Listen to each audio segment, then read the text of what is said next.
Good afternoon. Hi, this is Scott Campbell. I'm doing a talk on autism recognition and assist responses for first responders and community members. I'm happy to join this conference. I've been doing these presentations since 2005. I've done over 440 of them since then. So, yeah, someday I might get good at it. I'm doing them on behalf of the two largest parent run nonprofits in the area for Northern Virginia, the Autism Society of Northern Virginia, and Parents of Autistic Children of Northern Virginia. Next slide is a picture of me with my son a few years ago. Well, many years ago. I was on active duty in the Army for 31 years, retired in 2013. My son in this picture is 9. He's now 27, but it's the only really good picture I have of the two of us. He is a rambunctious little young man. He does not talk. He's never said a word in his life. He uses an iPad to communicate, types in, hits speak, and then the machine talks for him. He has kind of a messed up gastrointestinal system, so he still uses diapers and probably will be his whole life. He's on a restricted diet, no gluten, no casein, no whole, so it means no whole grains, no dairy. And he always has a piece of string. And in the picture there, you got a piece of ribbon on the end of a glow stick. He discovered long ago that there's string in his clothing and other people's clothing. So if we're not watching him real careful, he'll start disassembling his clothes while they're on him. And he'll do the same to strangers. He'll walk up from behind you because he knows not to do it from in front and start disassembling your socks while they're on you. It's kind of cute. It's also called assault and battery. But so we're trying to get him away from doing that. And usually, most part, he does.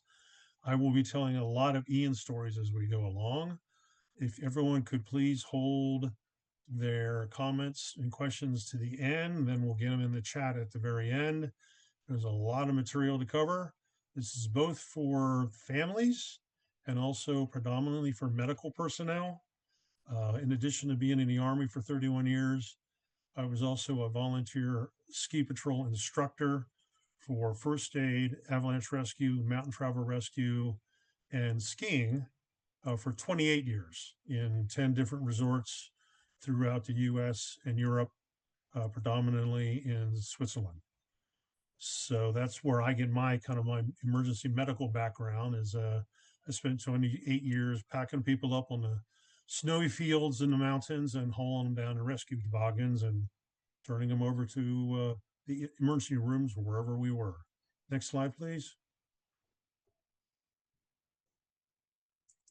So these are the objectives, why you need to know about autism, what you might come across, and what do you do when you come across them. Next slide, please.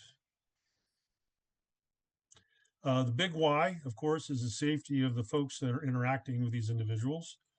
Good community relations, best use of time and resources. Working with someone with autism is just gonna take longer. Uh, there's gonna, as part of the medical diagnosis of autism, there's problem with communication. They're not gonna understand you. You're not gonna understand them, and or one of the many ways that they try to communicate. So whatever it is just going to take a while. Just a note, I don't read slides. I find that offensive actually. So I'll hit the high points. You can read the rest of it. If you got any questions, we'll get you at the end. Next slide, please. So what is an autism spectrum disorder? In 2013, the DSM, the Diagnostic Statistical Manual of Mental Disorders, changed, and 5 different subcategories of autism were eliminated, and it just became just autism, not autism spectrum disorder, just autism. Uh, and you can see there in the middle, the medical diagnosis is based on social communication impairment, restricted activities, and repetitive behaviors. And one thing that was added at that time was hyper or hypo, really high or really low, interest in sensory issues or some sort of unusual aspects of something around them. And I can almost guarantee you that everyone with autism will have some sort of sensory issue. And that's one of the first things to figure out when you're working with them is what calms them down, what sets them off, how do they communicate. It's a broad-based neurological disorder. It's not mental. It's not psychological. They just think different. Everyone's seen the movie Rain Man some point in their life. That was based on a real person who could actually remember whole pages of phone book by just looking at them. So, and as I often say, if you've met one person with autism, you've met one person with autism. Degrees, symptoms, severity varies greatly from person to person to person. So, next slide, please. In spite of what the medical community says, personally, I think there's lots of different autisms. We don't know what the cause is to any degree, honestly. There's a lot of work being done in genetics, but I think it is triggered by something environmental, and there's lots and lots and lots of things that could trigger it, I believe. I also believe there's a genetic predisposition to it. And as you can see there, race, ethnicity, education has no effect whether or not you would have a child with autism. It affects about 1 million folks, grows around 15% per year, far more prevalent in boys than in girls. And then the stats from the latest CDC report uh, from 2000, but was reported in 2025, roughly 1 in 31 children born today will develop some sort of autism. And as you can see, it varies greatly from place to place. Nearly 1 in 10 in Texas and to 1 in 3 in California. I mean, the prevalence rate varies enormously across the country. And about a third of the folks that have a medical diagnosis of autism usually also have a medical diagnosis of intellectual disability, what used to be called mental retardation. That includes my son. But of course, and my question is that really intellectual disability diagnosis? Or are they using tests designed for verbal children to test nonverbal children, which includes my kiddo? So I think the testing issues are part of the problem when it comes to that sort of diagnosis. Next slide, please. So if you live in Northern Virginia, as of December of 2018, which is the last time I can get reliable data from the Virginia Department of Education, this is how many kids with an educational label of autism, different than a medical diagnosis, are in the various jurisdictions. As you can see, Fairfax leads the way by far. So, again, I live in Fairfax County, Virginia. How many folks are there with autism in this county? We don't know. Honestly, have no idea. Because once they age out of the school system at age 22, they just kind of disappear into the ether. My guess is probably somewhere around 6 to 7,000. But we have no idea. There's no tracking mechanism after the data that's gathered by the schools. Next slide, please. And again, this is the only data that's decent. In 1990, autism became an educational label.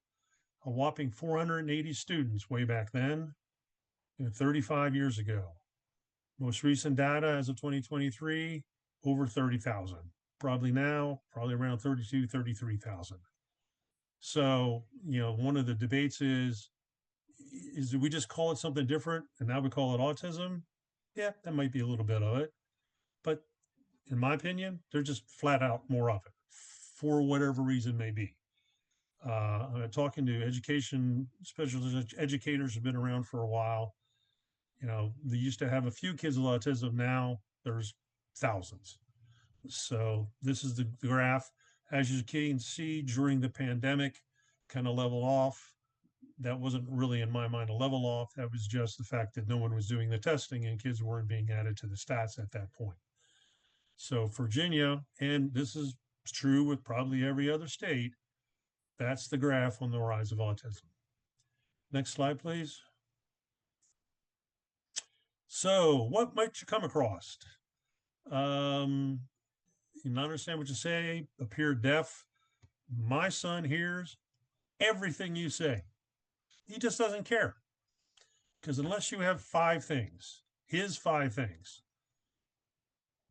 rice cakes, potato chips, animated Disney video, string, or some other sort of French fries, as big as the French fries. He just doesn't care. What you might get on the top line there is scripting, where they'll just start doing a script from a TV or a video. And what they're kind of do is giving themselves trying to figure out how to answer your question. And you get rambling speech, echolaic speech. What's your name? What's your name? Where do you live? Where do you live? Literally repeating back to you what you're saying. Engaging in words and repetitive words and behaviors is normal. Inappropriate laughing and giggling. Again, I've done about 150 of these classes for law enforcement. I've done a lot of them lately, particularly for the Arlington Police Department. They're not laughing at you. And I don't know when my son laughs if it's something he thought of a minute ago, an hour ago, or last week. When he was a baby, and I mean an infant, before he would go to bed, you give him the warm bottle of milk like you're supposed to, like every good parent. What we didn't know was my son doesn't digest milk proteins properly, and they literally turn into ophoids. So we were making our son high off of milk. So a few hours after he would go to bed, he'd be rolling around in his crib laughing his little butt off because he was high on milk. Took us a little while to figure that out and take the milk out, but even to this day, it's still kind of funny.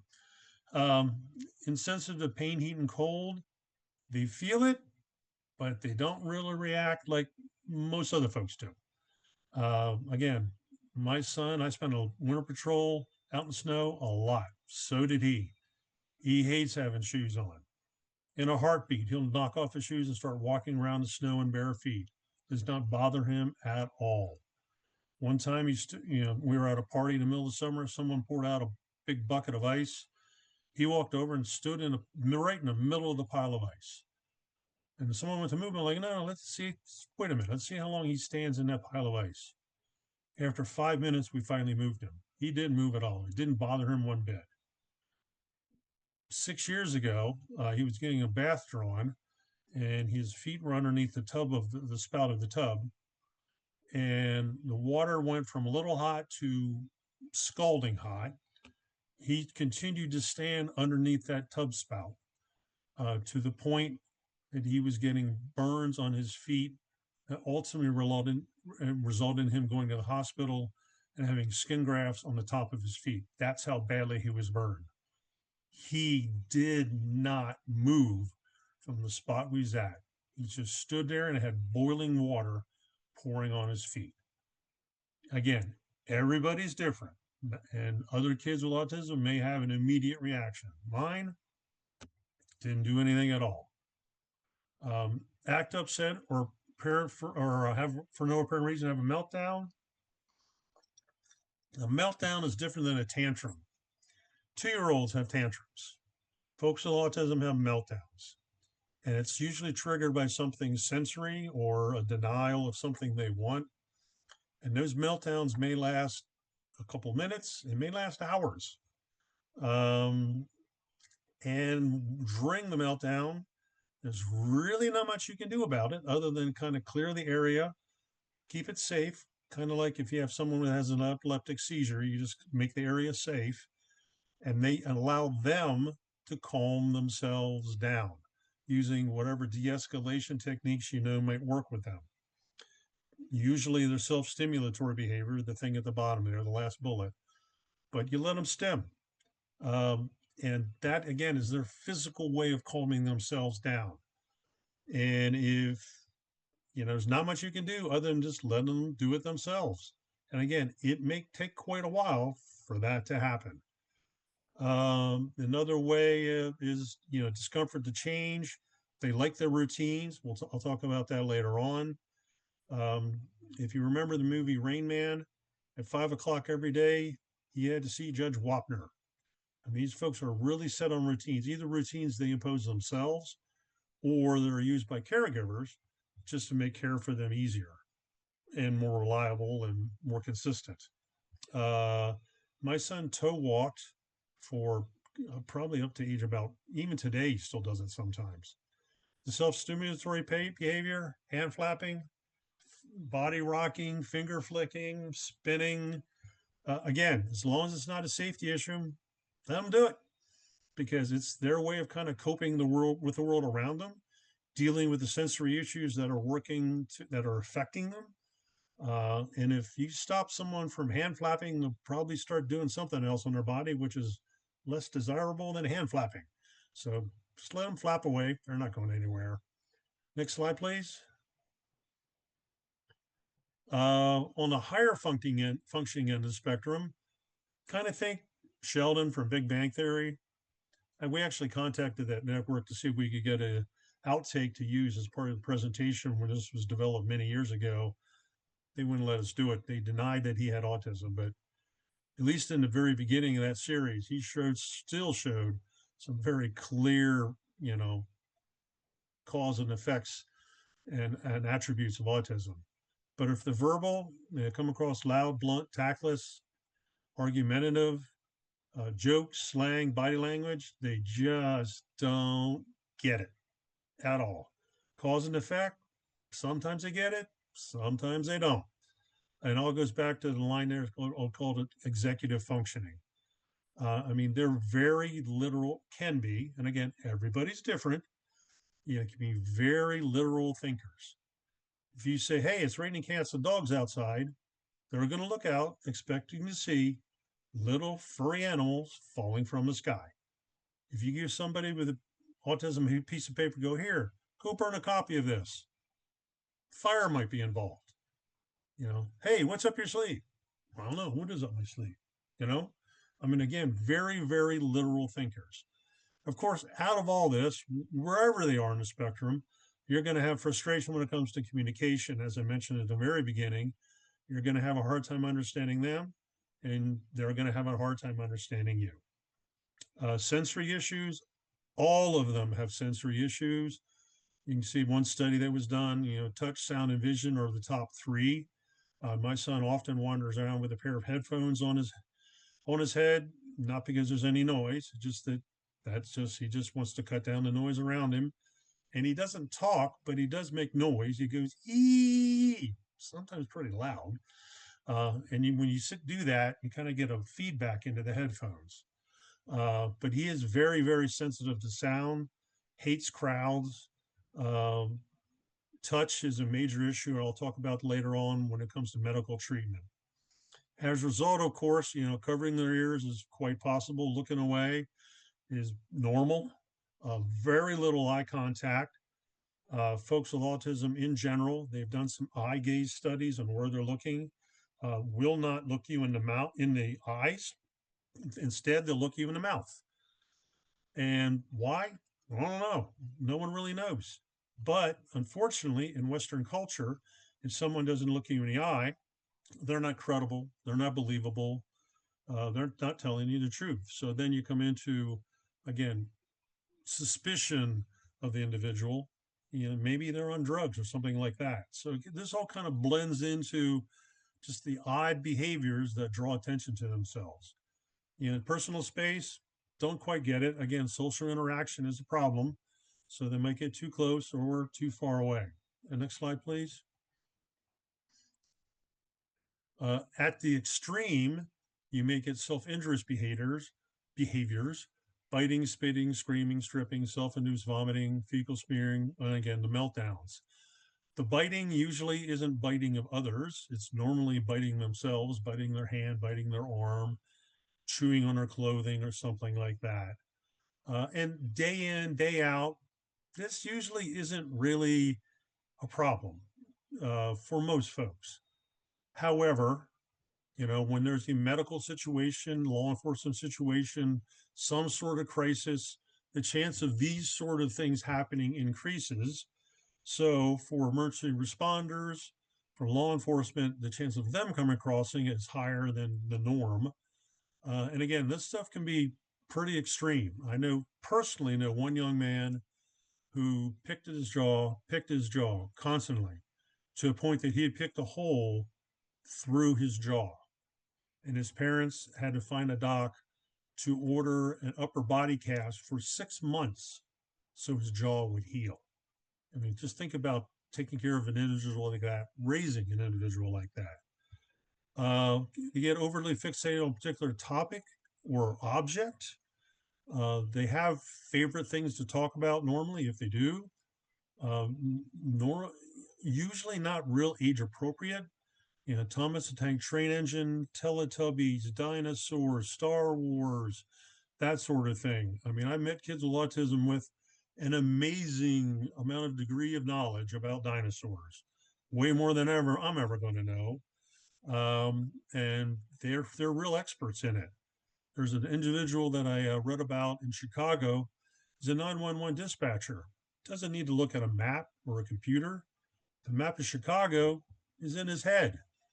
But if you want to socially talk to him about anything, he wants to talk about the Chicago elevated train system, the L.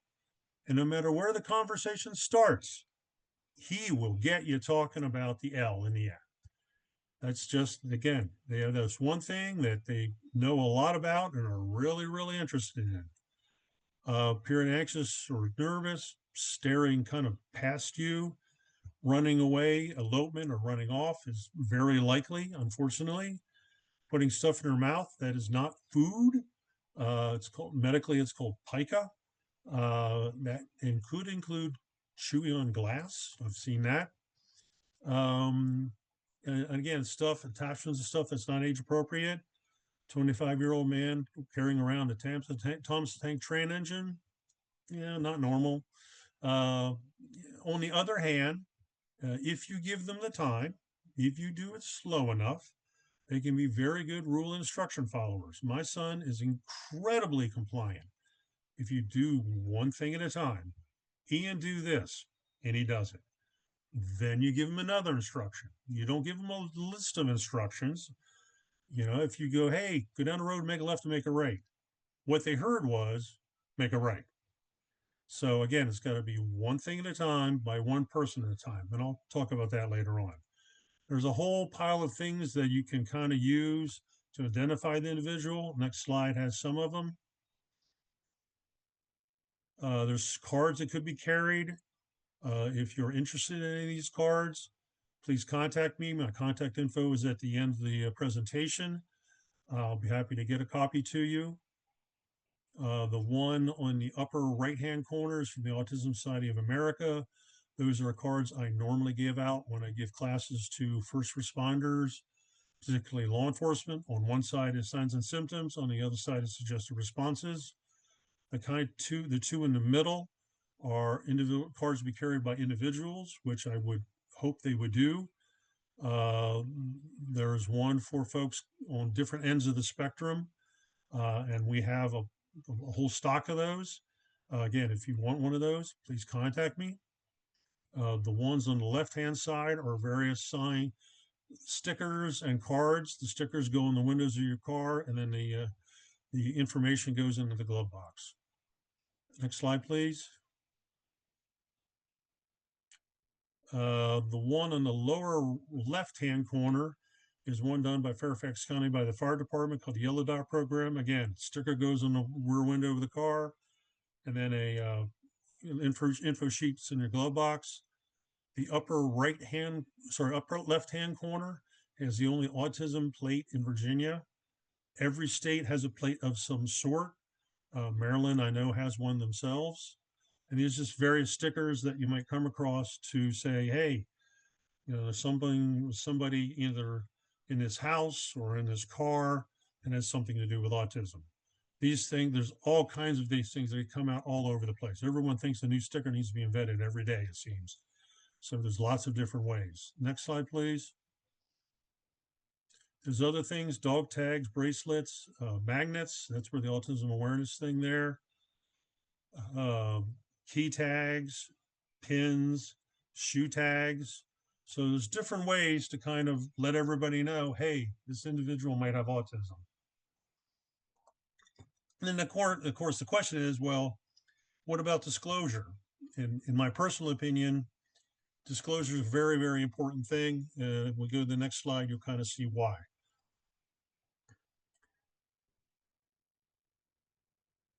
is you just, again, the hard time communicating, you know. And so the first responder that's coming up on them needs to kind of have a clue as to what's going on with this person, and hopefully immediately rule out the fact that they might be on meth or PCP. Unfortunately, some of the mannerisms of autism are very similar, or can be similar, to folks that are on meth or PCP. So it'd be good to say, nope, it's autism. So they can kind of lower their guard a little bit, provide a little bit better care, kind of take a little more time to deal with the situation. Most folks with autism don't react really well in emergencies. One of the biggest issues is fire. They tend not to leave a burning building, even though they recognize that fire is a problem.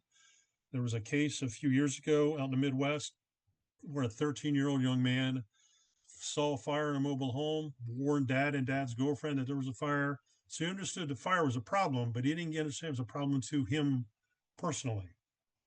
The parents left, he didn't. And unfortunately, the last thing his dad heard him say through his bedroom window was, "Daddy, I can't breathe," and he died in the fire. They also have gone back into burning buildings to get their favorite toy or something. Down power lines. I mean, my son loves string. So to him, a down power line might be a big piece of string. So you got to really, it's hard, for firefighting personnel.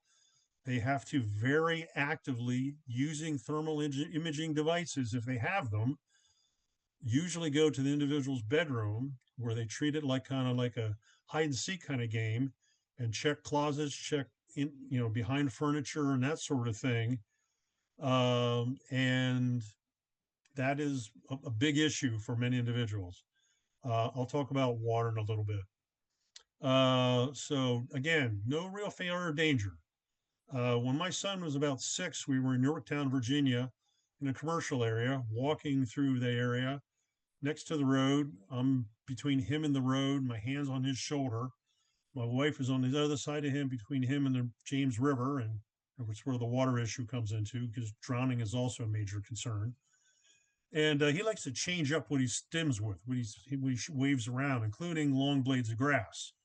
So before I could clamp down on his shoulder, he was running across the street, not looking in any direction, to get a long blade of grass. And I yelled his name, because if I don't yell his name, he doesn't know I'm talking to him, and stop. And when I said stop, thankfully, he stopped, because the SUV that almost hit him was that far from his nose, about 3 inches. The toe of his shoe was actually touching the tire of the car. I pulled him back onto the sidewalk. He was very upset, not because he almost got run over in front of his parents, because he didn't get the piece of grass. So again, fear, it's a major concern. Heat, pain, and cold, talked about that. Changes in routine. There's hell to pay if you change a routine. One of my son's favorite things is French fries.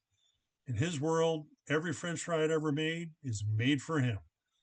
And if even we're leaving any of those fine dining establishments, Wendy's, Burger King's, McDonald's, and he's eating, on the way out, he will snag a fry off of somebody's tray. Really getting to, hopefully he'll stop doing that. And then I got to go up. Okay, autism training time. I'm sorry, my son has autism. He's on a restricted diet. One of the few things he's allowed to have is potato products.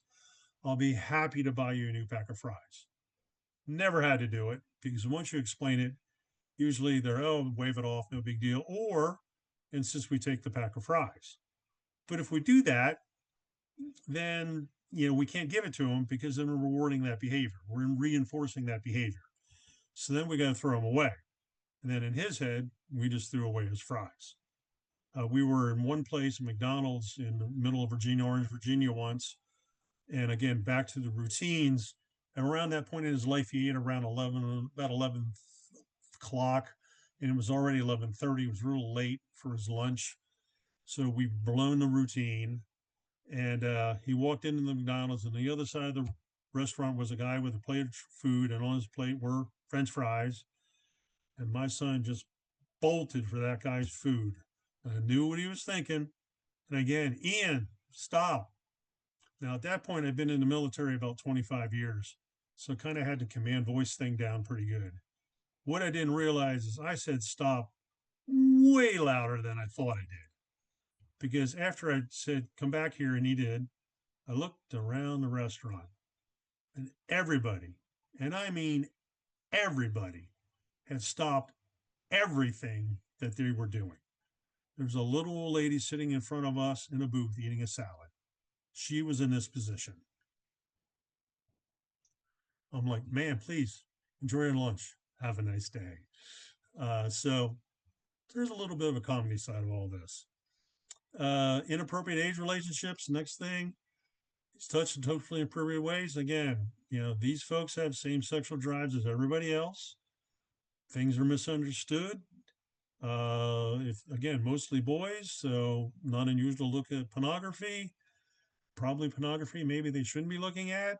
And sometimes they get picked up and arrested, and unfortunately, ultimately get put on sex offender registries. Um, this is a major issue. My son likes to, when he's bored, kind of stroke his arms, stroke his legs, which one time in school, someone construed that as he was masturbating in the school hallway. He wasn't, but that's kind of what they assumed he was doing. So again, there's issues with all of this. Uh, Again, if there's some girl, if they're mostly boys, again, some girl shows them interest, high school, middle school, in their head, oh, that's my girlfriend. And then he starts stalking her. So again, there's just lots of things that can unfortunately go wrong. Failing if they have to be physically restrained, and there may be good reasons in the moment that would have to be done. Pound for pound, these are some of the strongest people I've ever met in the world. And it's not, might they flail or might they resist? They will, and they'll do it very well, which is obviously for law enforcement a major issue. Other medical issues, about a third of them have seizures triggered by any host of things. Chronic constipation, diarrhea. Yep, my son had both for about first 15 years of his life. He had both simultaneous constipation and diarrhea. That's why he has bowel problems. Asthma, hypotonia, which is underdeveloped trunk muscles. A major issue for folks is if they're put on their belly and restrained because they tend not to be able to breathe. And unfortunately, many have died when they're held in a prone position on their belly. So, what do? As soon as you can safely do it, get them on their side as fast as possible so they can breathe normally. Next slide, please.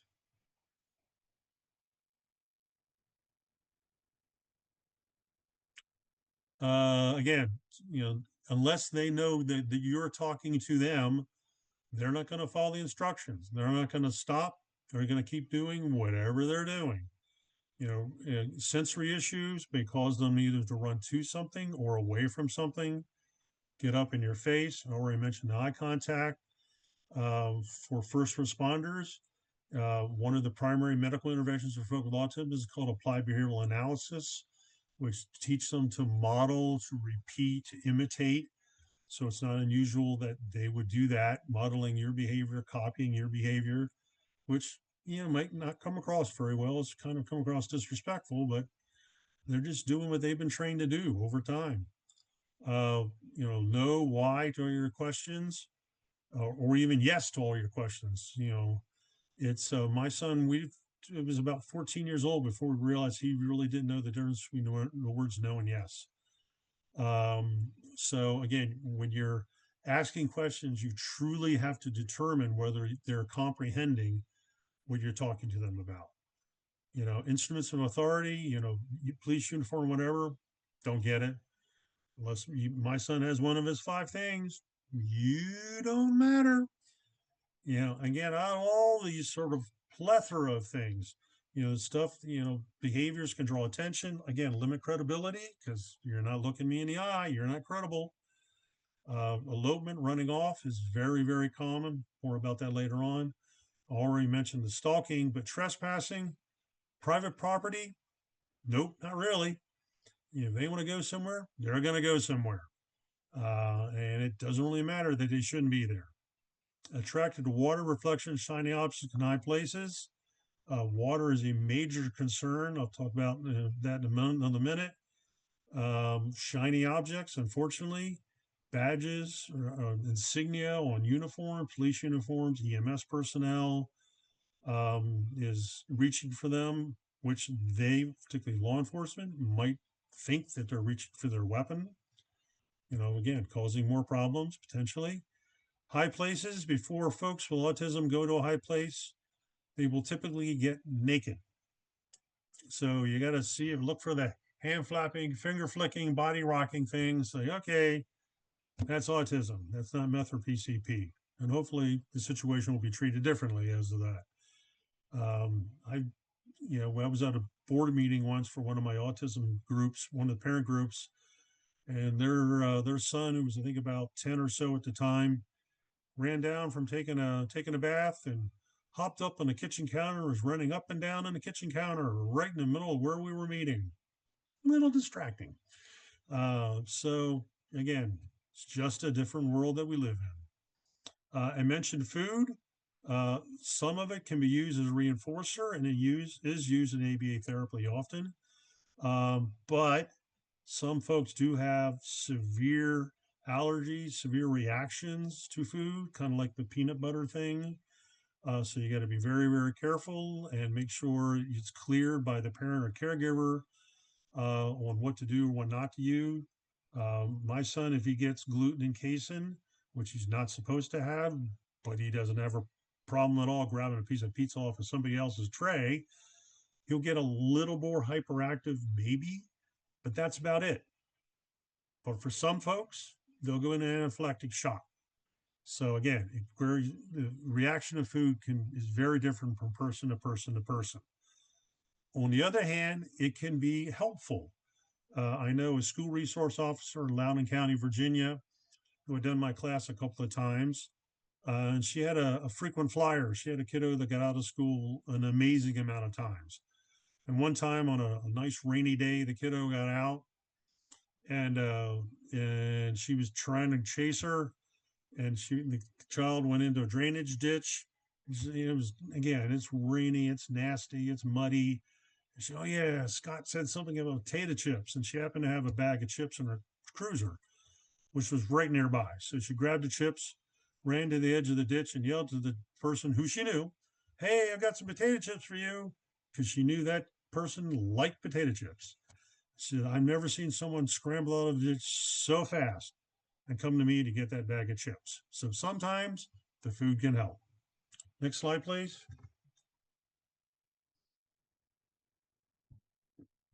This talks to the elopement, the running off situation, which is unfortunately pretty frequent.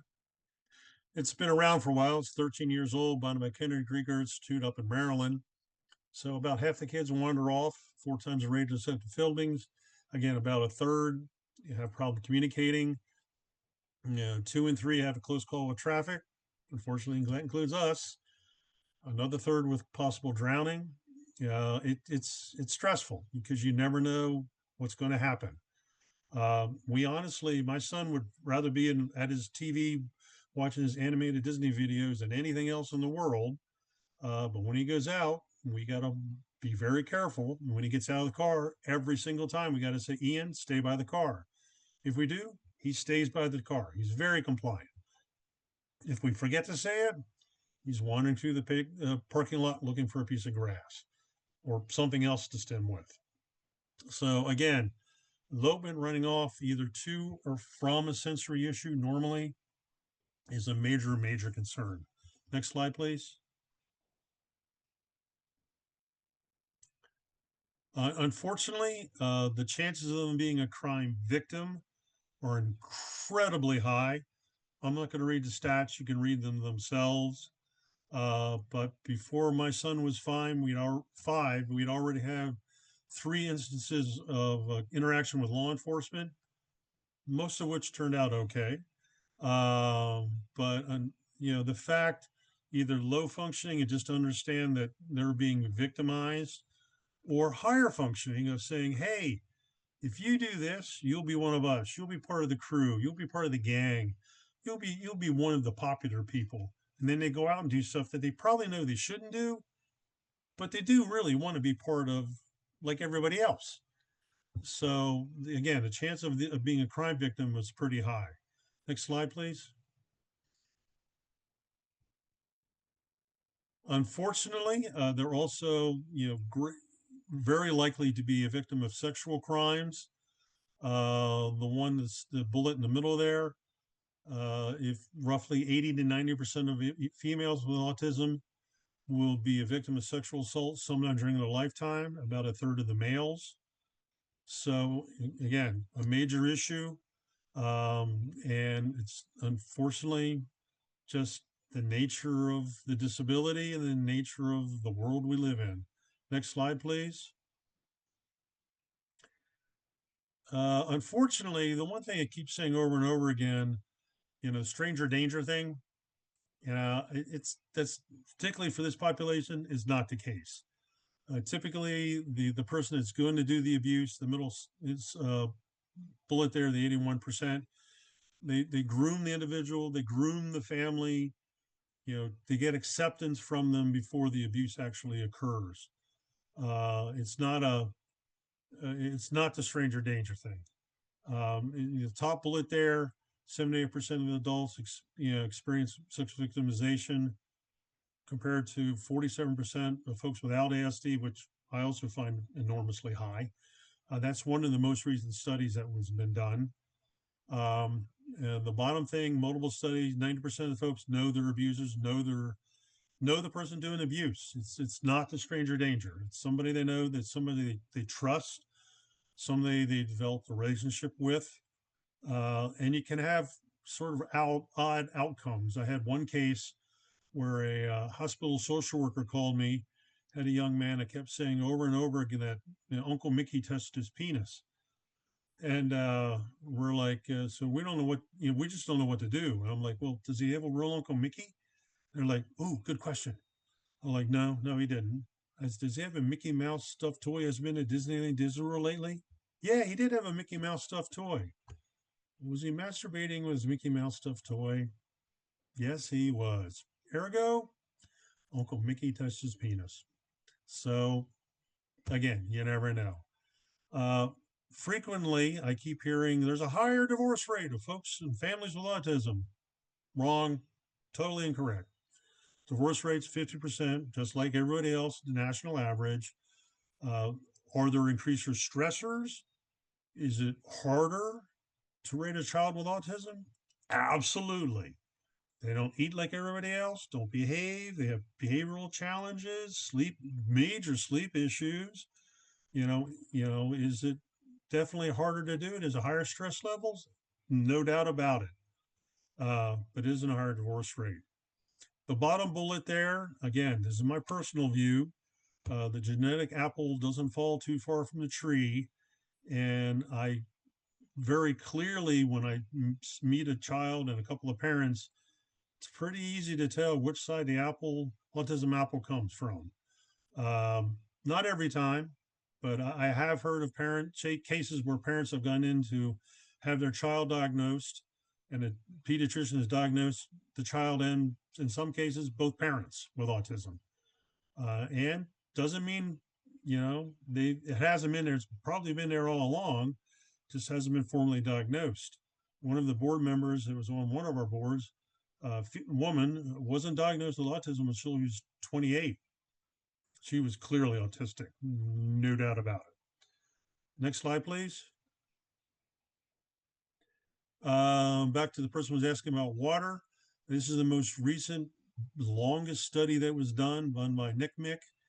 84% of kids that wander off, death by drowning. And it's, you know, don't really know why they're attracted to water so much, other than the fact that it's kind of a vestibular feeling. When you're in water, you're kind of being hugged by the water. You have pressure on you all around, which for many folks with autism is a very comforting feeling.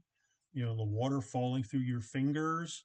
Unfortunately, most folks with autism, in spite of gallant efforts by their parents and many, many folks, don't know how to swim. My son has never, in spite of 15 years of water safety instruction by my wife, who's a water safety instructor, can float kind of, sort of. So death by drowning is unfortunately a major, major issue, and it isn't a lot of water. I read a case of one individual who just died from about 4 inches of water in a drainage ditch because he fell in face down and didn't know to roll over and get up. And it's all water. It's not just big bodies of water.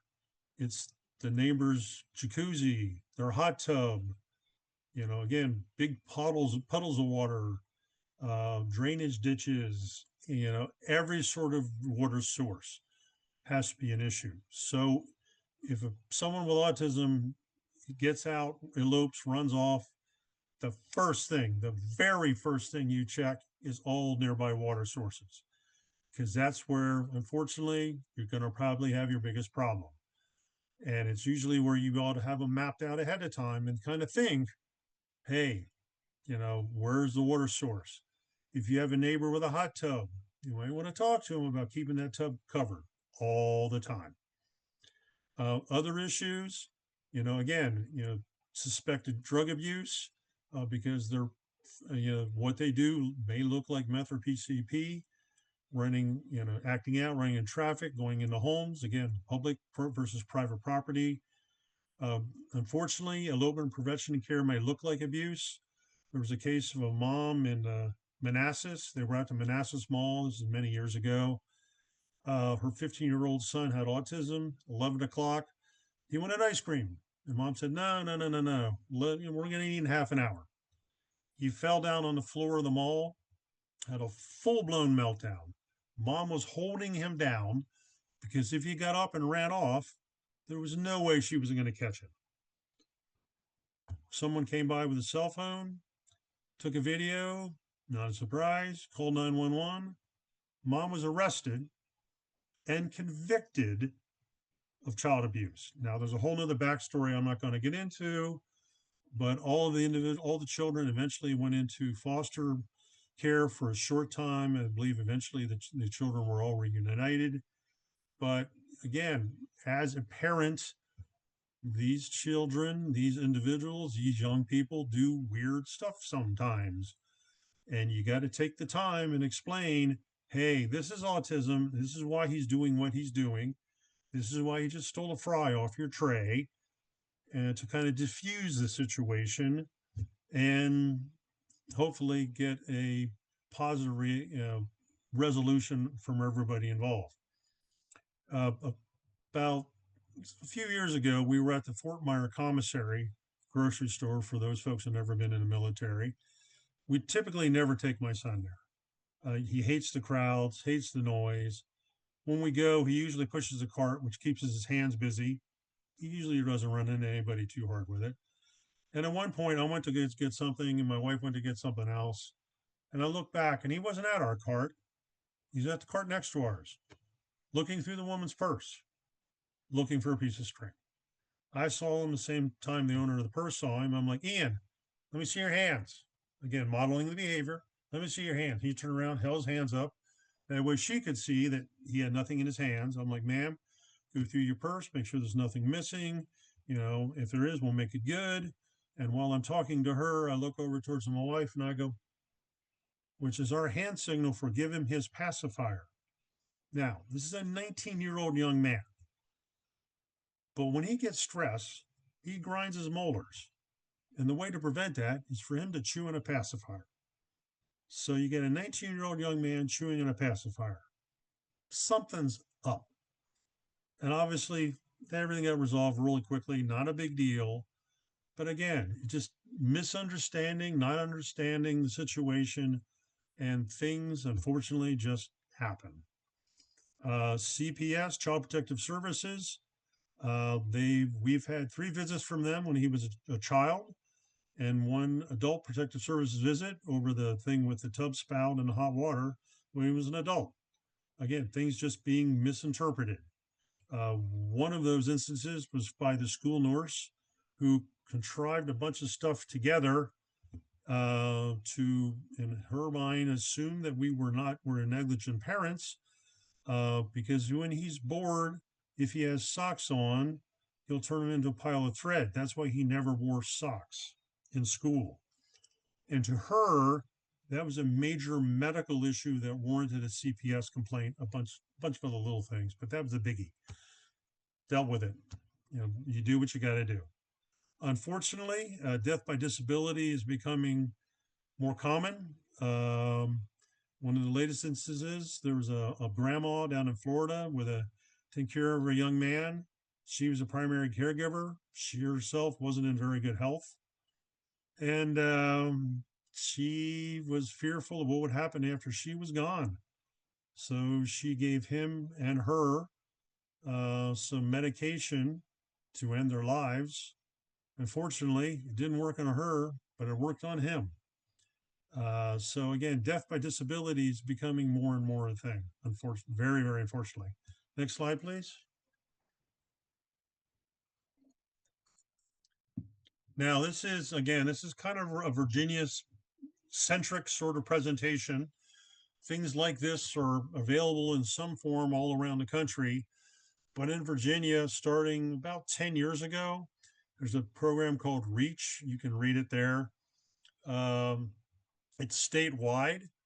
If you have someone with behavioral challenge, specifically autism or intellectual disability, that's the phone number you call in Northern Virginia. There's other numbers to vary depending where you live in Virginia. And they have a mobile crisis team that'll show up to assist with a psychologist. They also have their own 6-bed mobile crisis unit for the folks to be taken to if needed. Uh, in Fairfax County, they have 2 mobile crisis units also.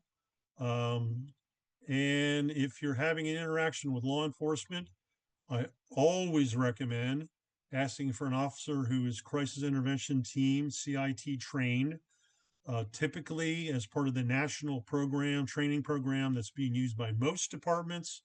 There's usually a block of instruction about autism and intellectual disabilities. So always ask for a CIT trained officer. If an arrest occurs, there's a web link done by the ARC. Very useful information. So there is some assistance depending where you live. Next slide, please. One of the things I hear from folks kind of often is, well, can't you just drug them? Can't you just give them some drugs and it'll go away? No, not really. Uh, Use of medication for folks with autism, particularly psychotropic drugs, is very iffy. Only one drug has ever been tested on folks with autism called Risperdal, which has significant side effects. As you can see there, you get up to 15% using up to 3 at a time. Well, testing of more than one of these sort of medications has never been tested with anybody. So the misuse of this medication is quite significant, as you see there in kind of minimal effectiveness or appropriateness. But if you have a child that has very dangerous or aggressive behaviors, either to himself or to others, you got to do what you got to do, keep them safe, to keep your family safe, to keep yourself safe. So again, there's a lot of guesswork when it comes to this sort of thing, but you got to do what you got to do. Next slide, please. So here's 2 studies. The first one's Sweden, the next one's US. For years, I'd said, hey, the folks with autism live as long as everybody else. Well, no, not really. The first study here from Sweden, most folks live, I guess it's a few years old, 10 years old, have a life expectancy of 70 years. If you have autism and learning disability, which is, autism, 39 years. 40 times more likely to die to neurological condition, which is basically seizures. If you're an adult, usually in a higher functioning end of the spectrum, 9 times more likely to die from suicide. Almost 80% more issues with anxiety, depression, ADHD. Then you tack on top of that diet problems, exercise problem, medication problems, sleeping problems, eating problems, behavior problems. So this is a study from Sweden. Why Sweden? Sweden has done the best job of anyone in the world on doing longitudinal studies of the health of their individuals, of their citizens. So they've got the best data of anybody in the world. That's why this study is rather prominent. Next slide, please, is from the US, where they checked 39 million records, death records, found almost 1,400 folks with autism. But basically, the results are the same. I'm going to go straight to the bottom bullet there. General population at the time, again, this was done in May of 2017, published, you know, 72 years. And if you have folks with autism, exactly half, 36 years. Again, issues with, injuries, suffocation, asphyxiation, drowning, a whole host of reasons. Again, fire is a major concern.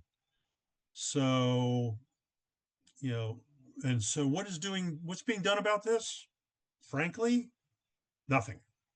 This is barely recognized by the medical community at all. I don't know if anything is being done by any federal or state department with regards to these issues, but this is the reality that we're living with. Next slide, please. There was a thing in the chat. Are these slides available? I hope they are. I made them available to the university to hand out with a bunch of other files. One is a kind of a top 10 list that is I developed for folks that live in Virginia. There's a separate one for folks that live in either DC or Maryland that have information more specific to those jurisdictions. It's top 10 list. Basically, it's a 2-page version of this entire presentation that I hand out at various autism events. There's also 2 handouts for fire EMS personnel, and I'll be talking about those later on. So now that kind of ends the what do you do if you're a parent kind of thing. This more is towards the fire EMS medical providers sort of instruction, so things in red are the things that are on those little cards I hand out typically to folks. First name, first instruction, slow, clear language by one person at a time, just one. Offering lots and lots and lots of different things isn't going to help. Lots of people asking lots of questions. So it's one thing at a time. Give them time, give them to respond, the way, however they communicate, and asking lots of questions at one time. It's like you're yelling at them in a foreign language. It'll do absolutely no good. Will make the situation even more stressful. It's going to make whatever happened take longer. And they'll get more anxious, they'll get more nervous, and it's just not going to turn out well. Again, praise and encouragement, asking them things different ways. Where do you live? What's the number on the front of your house? Where's mommy and daddy take you at night? Same thing, just ask different ways. The self-stimulatory behavior, again, let them stim. That's their way of calming themselves down. And, I've said it before, I'll say it again, everybody's different. So if you met one person with autism, you've met one person with autism. Next slide, please. In general, approach quiet, non-threatening manner. If possible, immediately find a caregiver, parent, and find out how do you de-escalate, behaviors. How do they communicate? What sets them off? What calms them down? But remember or think that parent, day in, day out, their stress level is already pretty darn high. And whatever happened before you got there as a first responder made it a hell of a lot higher. So they're pretty stressed out themselves. So take that in consideration as you're talking to them, finding about this person, and finding out, what's their issues. Again, calm, moderated voice. Yelling louder isn't going to make it better. Avoid the jokes, the metaphors, the slang. If they got a tablet or an iPad like my son does, use that to communicate, or just a piece of paper and pencil. And again, 28 years as a ski patroller, my job was to patch you up and get you off the hill as fast as possible. You want to do it quick because it's cold out there. Okay. So the impulse in every situation, because where they're trained as a first responder, is get it done, get it finished so you can move on to the next thing. Unfortunately, in the world of autism, that usually results in more anxious, more nervous individuals. And whatever you do, it's just going to take longer. So take the time up front to get to understand the person as best you can relatively quickly, so you can use that knowledge to make to make the outcome better for everybody involved. Next slide, please. Noise, sirens, lights, crowds, get them out of there as fast as you can. You get the fight, flight, or freeze. Of the three, the most common one is flight, is they will just take off on you. When our son was not even a year old, we were living in Minneapolis, and we were at a parade. And one of the things that was in the parade was fire truck. And somebody yelled for them to flip on the siren, which they did. And my son freaked out big time. Immediately, I turned the stroller around and started running perpendicular to the parade route. It was 3 blocks before we even started to get him to calm down for reaction to that siren. So again, you never know how it's going to go. Again, seizures are an issue, and you're not going to probably know what's going to cause that seizure. In a very small amount of the population, 2 to 3%, someone checking for equal or reactive pupils with a pen light, which is normal protocol, will actually cause a seizure in someone with autism. So you got to be careful about that. And again, they're impulsive, things, they'll do things in an instant. So you never know what's going to happen on their part. The safest way to deal with it is kind of call it playing hockey, kind of moving them to where you want them to go without laying hands on. Definitely not touching them if possible, shoulders and above. Just kind of like, hey, come with me, follow me. Can you take my hand, kind of thing. Get them someplace quiet, away from the crowds. If they have ID on them, whatever that might be, hopefully that will help identify that they have autism. But you want to get them away from the crowds, from the noise, from everything, whatever is going on, or shield them from them. If you have to, putting a blanket between you and the crowd or something like that. Next slide, please. And I'm going to kind of jump down to the second bullet there. Is you need to move them. The easiest and quickest way typically is to approach them from the side and wrap them up in a blanket with their arms down and then moving them off. Never, ever, ever grab someone with autism from behind in a bear hug, because they will snap their head back and break your nose. If you approach from in front, you're liable to get headbutted. So again, you got to be very careful about the personal space, and the way that to safely do that typically, if you can do it, is what I would call cocooning them, is wrapping up in a blanket, which also satisfies that vestibular thing, the pressure thing, and then moving them off into the side. Never, ever, if you get them someplace safe, assume they're going to stay there. They're a bolt risk. So you got to stay with them the entire time. And I've already mentioned this, never put them on their belly. You have to do what you have to do in the moment, perhaps, but get them underside as soon as possible to allow them to breathe decently, because unfortunately, folks with autism have died from in face down positions.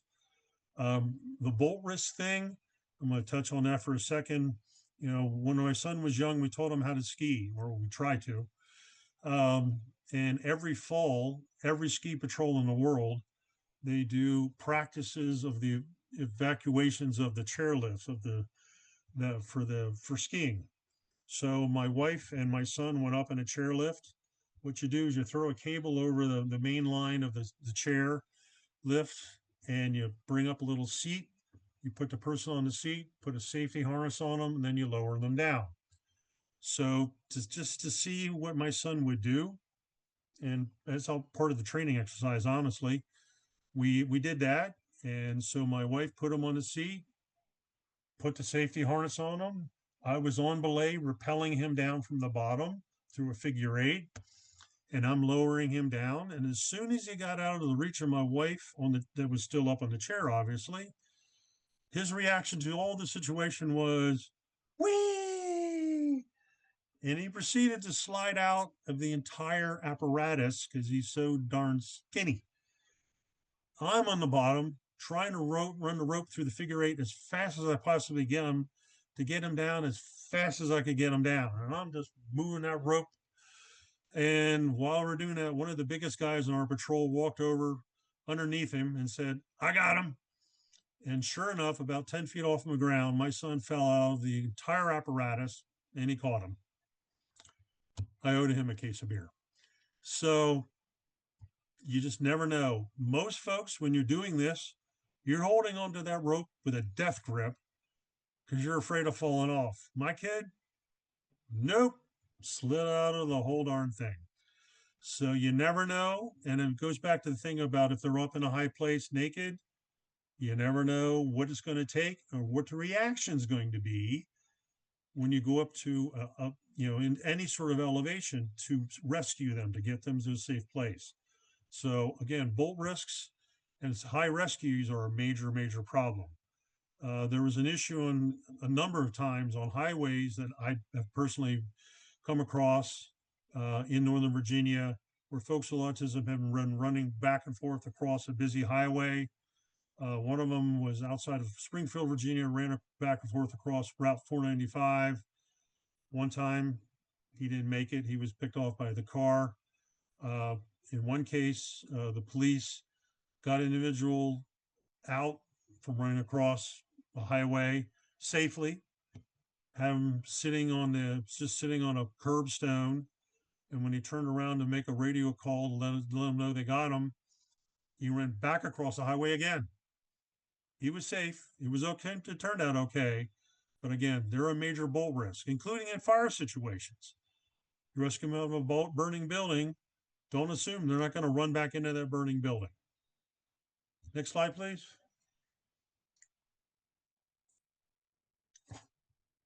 Again, comprehension, yes or no questions. Tell me what I told you. After 67 years on the face of this earth, I also found it's a very good technique when I'm talking to my spouse. If they got a favorite object, Thompson Tank Engine, dinosaurs, whatever, use that to kind of connect with them. Literally, if they're laying down on the ground, literally eye level, lay down on the ground with them. Don't talk down to them, eye to eye. Already talked about food. Sometimes it can be a good thing, but you got to clear it with the parent and caregiver to make sure it's appropriate. And hopefully it will help resolve the situation. More and more folks are having service animals, therapy animals. Use them if possible. I know in the Arlington Police Department for a number of years, who I'm doing presentations with right now with each shift of the department, they carry sensory kits. And one of the things that's in the kit is a weighted blanket. Again, it goes back to that vestibular thing, pressure. And one of my son's favorite things when he's getting a dental visit is to have one of those x-ray vests put on top of him. It just helps weighs him down. It gives him a sense of relief, it makes it way easier to do anything you're going to do with him when it comes to dental work. And again, consider the fact there's lots and lots of different ways to communicate. The picture exchange communication system, which are little cards, little about 2x2 inch cards with different pictures. You line them up to make a sentence. You got to work with whatever they got. American Sign Language isn't American Sign Language usually. Usually it's approximations of official American Sign Language. So again, talk to the parent caregiver to figure out what works, what doesn't work. Next slide, please. Again, not what to do. I've already talked about this. This is an unschooled trained aid, school aide in a school in Massachusetts. The girl did not die, but the woman did not know that they were being video monitored. The girl did pass out, but she was revived very, very quickly. And it resulted in a $2 million lawsuit against the public school system. Don't do that. Next slide, please. Again, at scene, this is kind of a summation of one of the sheets that are available for first responders. And this again goes with kind of normal EMS, EMT training. Do a very, very deliberate uh, or secondary survey, depending on what you call it. You know, very, very, very deliberate. One thing at a time. Don't rush through it. When you're checking the 4 quadrants of the abdomen, be very, very specific. One quadrant at a time. Watch their face, watch their eyes. Be very careful about, is that pain or is it not pain? The pain scales typically, they don't understand them. The various, 1 to 10 pain scale kind of thing. So you're going to be very, and maybe having other people at a distance, again, one person at a time working on them, but at a distance, kind of keeping an eye in case you miss something. I already mentioned the pen lights. The old show do kind of thing, using a doll or a teddy bear or an animal. Okay, we're gonna touch you here, you know, and then do it. Show what you're gonna do before you do it. Jerking away, physically jerking away, not unusual at all. Again, they don't like to be touched. The old stethoscope. Come on, folks, warm it up. BP cuff, pulse ox. If you try to put a BP cuff on my son, if you get it on him, which you probably won't, it's not going to be a good reading because he's stressed from you putting it on him. A pulse ox, you put a pulse ox on his finger, bing, it's across the room. He's going to flick his hand and it's gone. Oral thermometers, come on, folks, don't even think about it. Use the ones that you brush against their forehead or something. You got to be really careful. In general, what you want to do is take them someplace quiet, away from the crowds, and use the minimum amount of light, the minimum amount of noise to figure out what's going on, and have as few people as possible in that room. One of them has got to be there is the parent. And if they have to go in an ambulance, if you can avoid it, don't do the lights and sirens, at least not the sirens, and keep that parent in sight of the person. And again, sensory issue. The step up into an ambulance it's graded. It's designed to be an easy place to get a foothold on. Well, that foothold might actually be painful to somebody with autism. So you may have to put a blanket over that step for them to even get into the ambulance in the first place. Next slide, please. Again, listen to the caregiver and their stress. Yeah, your time's valuable. But if you take a little time up front, the situation will go better in the end. And you got to kind of think different. You got to take your time, take it slow, make it very deliberate, positive, specific actions, and let them know ahead of time what each one of those is going to be. And every time you transition that person to a new environment, from the ambulance to triage to another, it's stressful. So don't have them just wait and triage in the ER. They go straight into a room and you look at them there. In emergency situations like some sort of natural disasters, specifically like with the Red Cross or something like that, typically folks with families with autism, someone with autism, they do not go into a common shelter. They go into a private hotel room or something different, something specific, something just for that family. It's something that's been developing more and more as time goes on. That was a big lesson of Red Cross reactions to the Hurricane Katrina. Again, transition from room to room. Watch the sensory issues, figure out what they are, and if possible, you upgrade triage. Not just the person, but the whole family. You want to keep them together and move them off into someplace quiet and let them get, again, they'll have their own comfort level. Talk to them, give them as much control for that individual and for that family as you can, because otherwise there may be hell to pay. So think about where they're coming from. And I know you want to get it done fast, but you want to get it done right too. Next slide, please.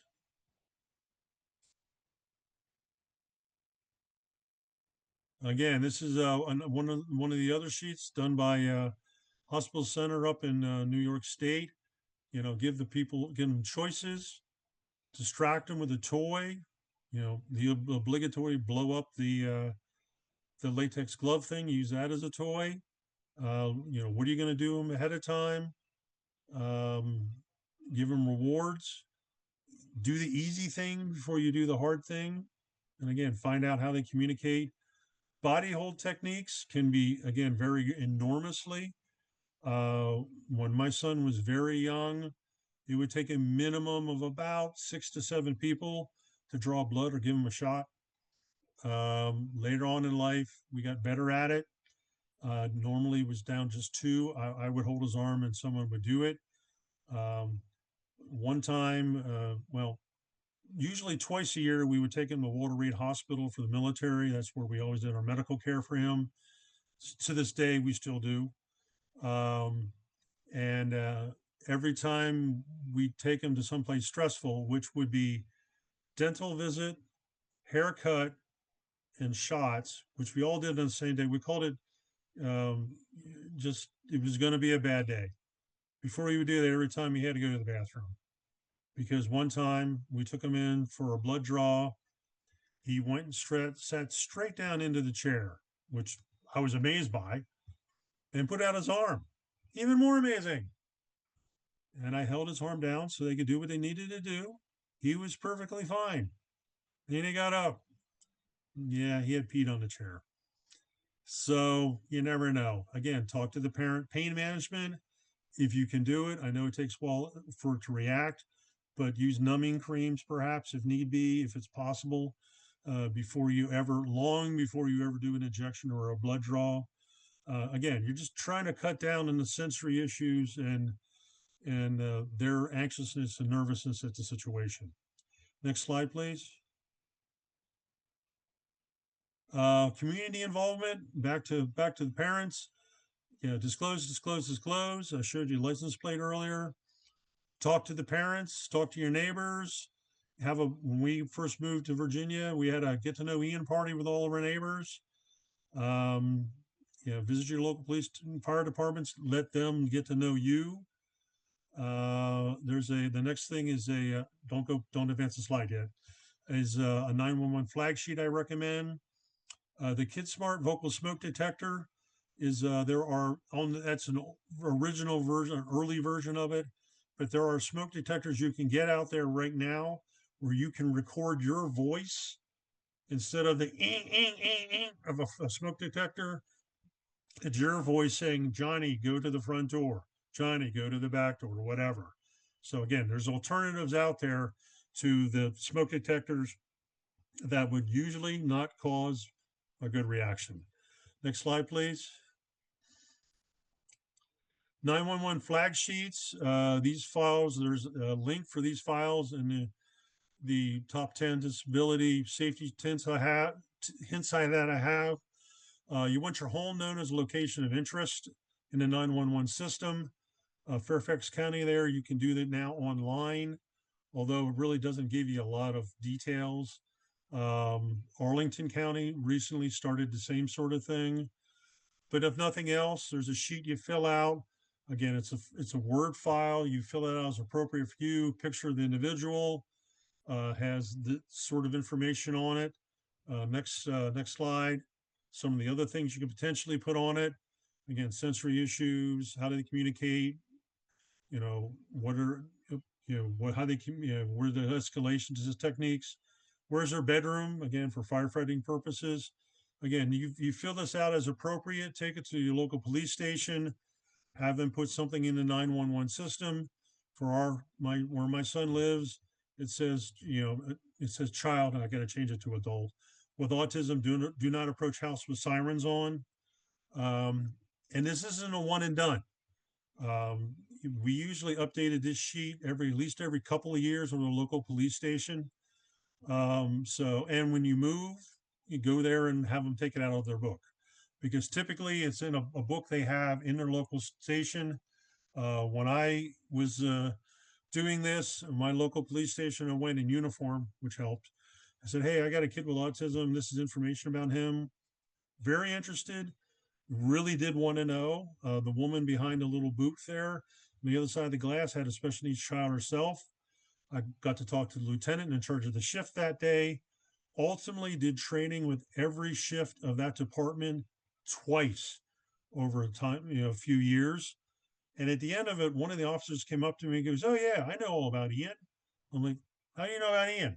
Well, he had a copy of my son's 911 flag sheet in the book that he carried with him when he was on patrol every day. And he had memorized it pretty much. I quizzed him on it. He knew it. I mean, and that's where, parent of a kid with significant issues, that's where you want to be. So again, you need to talk to your local law enforcement, and this is a perfect medium to do it with. Next slide, please. Next, another thing that's out there in all of Northern Virginia, all of Southern Maryland, is Project Lifesaver. It is an excellent program. The batteries on this little device, which looks like a big watch, has to be changed about every month or two. Typically, that's done by the local jurisdiction's sheriff's department. Again, a way of you getting to know your local law enforcement and vice versa. Next slide, please. This is why I push this program. Next slide. You can see there, middle slide, as of a couple of days ago, nationally, actually internationally, they found over 4,500 people using this program. It's in all 50 states, but not everywhere. It is not in DC and in most of Canada and most actually English-speaking countries. Actually, it was begun in Chesapeake, Virginia. It was originally begun with adults with Alzheimer's, and then it became folks with autism. Now, in most localities, it's about a 50-50 between adults and children. It's a radio tracking system. Very, very successful in all the time this thing's been around since way back in 1999. They've lost one person, and that was a kid in the Midwest that fell into a well. Obviously, a radio signal doesn't go out of a well very well, and unfortunately, she drowned in the well. But this is, again, my favorite and the thing I push the most on. If you have a kid that elopes or an adult that elopes, whether Alzheimer's or autism, perfect tracking mechanism. Typically, they find everybody in less than roughly 30 minutes. There's also ICE, different ICE, different ICE. It's a little red app you can put on someone's cell phone or iPad or tablet. That's the web links to get one of those. Next slide, please. There's also GPS tracking systems. If you don't have access to Project Lifesaver, unfortunately, then the family needs to buy both a receiver and a transmitter. Usually these things aren't very water friendly. They're not usually as reliable, but these are some options on other things that are out there. Next slide, please. Amber alerts are for kids that are abducted or missing. But what do our kids do sometimes? They go missing. And every store, big box store, Walmart, Giant, Safeway, whatever, has a process, has a system on what to do if someone gets lost in their store, including a kid with autism. So you need to talk to them ahead of time and find out what that is. I was, again, at the former commissary once. and I saw this about 5 year old running around by himself. Looked a little odd. And then less than a minute later, I saw this rather frantic looking mother. I'm like, something's on here. Well, little Johnny, who was not no disability, he just was running to pick out his Lunchable for the next day, got away from mom. Over the intercom, they're like, "We just lost a child in the store. We're locking the doors." Bang, doors go closed. No one in, no one out until we find little Johnny. And that is normally the process. Is they find the child and then they'll release everybody else. So rather than mom or dad and a couple of employees looking for the store, looking for the missing person, everybody's looking for the missing person. So just so you know, there's a link for some free DNA kits, which is proactively good idea to do ahead of time. In Virginia, and in every state, and the web link either also for Maryland, you can get an ID card that is again a real ID. And at least in Virginia, there's a special code on a little red A if they have autism. There's 5 other medical situations that are also recognized on the card. So whether they drive or not doesn't matter. They need they need an ID card, and this is a way to get it with a designation for someone with autism. In peculiar to Virginia, if you have a child that runs off potentially, includes mine, you can also get a handicap placard, the blue thing that hangs from the window. Uh, autism is considered a permanent medical situation. You get a form, fill it out. That's the web link to get it. Have a doc sign it, send it into the DMV. I think actually now it used to be $5. I think now they're free, and they'll send you a handicap placard. It's good for 5 years. 5 years later, they'll send you another one that says, "Hey, is your kid still autistic?" Yep. Okay. Fill out the form again, and they'll send you a new one. Next slide, please. Search considerations. Again, water sources. Check all water sources. I know families that have had to put locks, plexiglass, bars on windows to prevent people getting out, audible alarms. The kid to put his finger through his jaw. They had a lock on every door and window, an audible alarm in every door. Another thing that's available out there is pressure sensitive mats. Again, they're usually running off in the middle of the night when everyone else is asleep.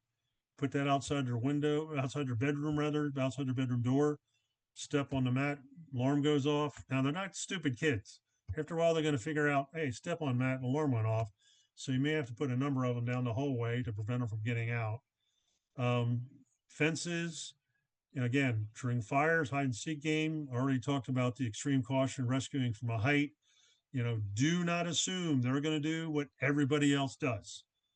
You have to assume it's going to be a very dangerous situation for everybody involved, including the rescuer. Next slide, please. There's a book that was written by a gentleman on, uh, looking for folks. There was a chapter in it. It was written a long time ago, in 2008. There's a chapter on autism specifically. Again, 2.5 times more likely to involve a search, almost 5 times more likely to drown. But these are very survivable folks. When they get lost, they typically don't get stressed. So keep looking, but look where they might hang out. Look in the garage, look in the shed, look in the barn, look where they just might end up. There was a case a few years ago down in North Carolina, where my parents used to live, where at Myrtle Beach, where a child from somewhere else got out of a home, and they announced on the TV on a PSA, "Hey, this is a picture of a child missing. Look in your barns, look in your sheds, because he might be there." Because they just go in and just hang out. I went over to help with the search. I was only there one day, unfortunately, and when we got back home, I called, and they found out he had drowned in a pond behind his relative's house. But again, do not give up. Keep looking, because they're not stressed and they're usually survivable. Next slide, please. Here's a summary of what I hope you've learned. And let me end it on a good story. many years ago, I was doing a search and rescue class for a crew in southern Pennsylvania, and one day there was a family at an RV park, and the child with autism. At dusk, mom goes, "Hey, mom, can I go play at the pond?" Yeah, she went to play in the pond. It was okay to get in the pond, but when we turned around and went to go back to his RV, he'd never been there before, didn't know where it was, and got lost. So this elderly couple took him in for the night, but didn't tell anybody. And so the next morning, of course, sheriff's department's there, the search and rescue crew is there. They called me. I go, "Look, you've had my train, you know the deal. Get your divers. He's probably in the pond. Get the dogs, get to sniff the clothing." So they're about ready to send out the search and rescue crews, the dogs, in his command post vehicle. They have pictures of him on the outside. And this little person walks up to the command post vehicle by coincidence and goes, "Hey, that's me." Now, I'm sure they called that a successful search, but he found himself. And it all turned out great. Next slide, please. Last one. This is my contact info. That's my cell number. Feel free to give me a call. If you send me an email with a question, I will send you back an email that says call me, because whatever it is, we got to talk. And there's, again, other resources are available for first responders. Um, Ending right on time. Be happy to entertain any questions at all. Stay safe out there and do what you got to do to keep your family safe. Thank you very much.